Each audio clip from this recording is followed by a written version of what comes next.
Sejarah peradaban Islam senantiasa dihiasi oleh kemunculan tokoh-tokoh besar yang menjadi penerang bagi umat di tengah berbagai tantangan zaman. Salah satu figur yang pemikiran dan perjuangannya masih relevan hingga saat ini adalah Jamaluddin Al-Afghani tahun 1838 hingga 1897 Masehi. Pemilihan beliau sebagai subjek kajian bukan hanya untuk menelusuri sejarah masa lalu, tetapi juga untuk memahami kembali semangat intelektual yang pernah membawa peradaban Islam mencapai masa kejayaan.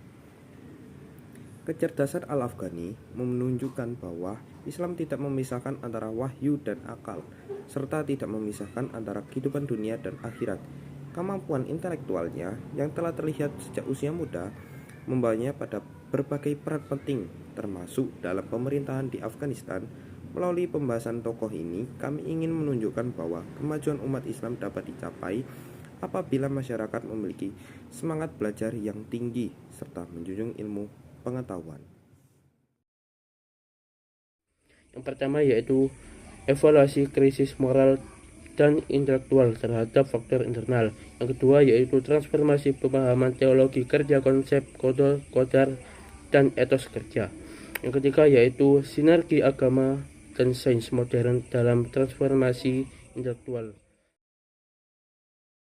Adapun beberapa manfaat yang dapat kita peroleh. Manfaat yang pertama yakni transformasi mental dan karakter.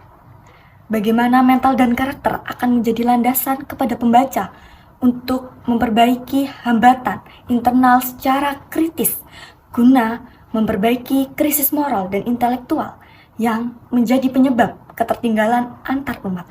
Manfaat yang kedua yakni etos kerja berbasis teologi, yang dimana mengubah suatu cara pandang, takdir, kodok, dan kodar yang bersifat pasif menjadi semangat kerja yang produktif, kompetitif, dan berorientasi pada kemajuan.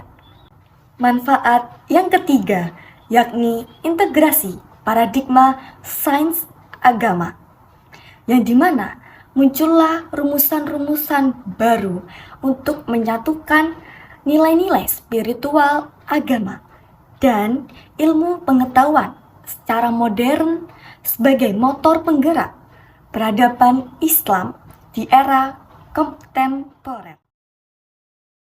Berdasarkan telaah mendalam terhadap literatur yang tersedia, Jamal ad-Din Al-Afghani membedah secara tajam akar kemunduran dunia Islam yang terjebak dalam stagnasi intelektual sejak abad ke-18. Beliau mengidentifikasi bahwa sumber utama kerapuhan umat bukan terletak pada esensi ajaran Islam itu sendiri, melainkan pada penutupan pintu ijtihad yang sistematis. Penutupan ini melahirkan budaya taklid buta, di mana umat hanya menjadi pengikut tanpa daya kritis serta terjebak dalam belenggu khurafat dan paham fatalisme yang melumpuhkan etos kerja. Visi Al-Afghani menekankan pada harmonisasi antara iman dan rasionalitas. Beliau menolak dikotomi antara agama dan sains, menegaskan bahwa kemajuan ilmu pengetahuan adalah manifestasi dari pemahaman akidah yang benar. Dalam ranah sosiopolitik, gagasan al-wahdah al-islamiyah atau pan-islamisme bukan sekedar seruan persatuan emosional, melainkan strategi terukur untuk melawan hegemoni kolonial dan absolutisme penguasa lokal yang cenderung korup dan merusak tatanan berpikir masyarakat. Assalamualaikum warahmatullahi wabarakatuh. Perkenalkan, nama saya Tiara Fena Firdaus, nomor absen 33 dari kelas 11 3. Di sini saya akan menjelaskan hasil dari analisis kelompok kami, yaitu perspektif tokoh dengan era saat ini dengan judul Transformasi Pemikiran Jamaluddin Al-Afghani dan Implikasinya Terhadap Perkembangan Peradaban Islam Modern. Hasil dari analisis kelompok kami ada beberapa. Yang pertama, literasi kritis sebagai ijtihad modern. Semangat ijtihad kini diwujudkan melalui kecakapan literasi digital. Hal ini dilakukan dengan memverifikasi informasi secara mendalam guna menghindari taklid modern berupa penyebaran hoaks dan polarisasi. Yang kedua, ada integritas moral dalam teknologi. Penguasaan teknologi mutakhir seperti AI harus berlandaskan etika dan nilai spiritual. menjadi religius saat ini berarti memastikan bahwa inovasi dan desain teknologi ditunjukkan sepenuhnya untuk kemaslahatan kemanusiaan. Untuk hasil Perlawanan terhadap fatalisme psikologis. Kritik Al-Afghani terhadap fatalisme sangat relevan dalam konteks kesehatan mental dan resiliensi saat ini. Umat tidak boleh pasrah pada keadaan atau insecure terhadap kemajuan bangsa lain. Melalui pelurusan konsep Kodok dan Godar, kita diajarkan bahwa nasib suatu bangsa ditentukan oleh sejauh mana keberanian mereka untuk melakukan perubahan melalui aksi nyata dan dedikasi intelektual.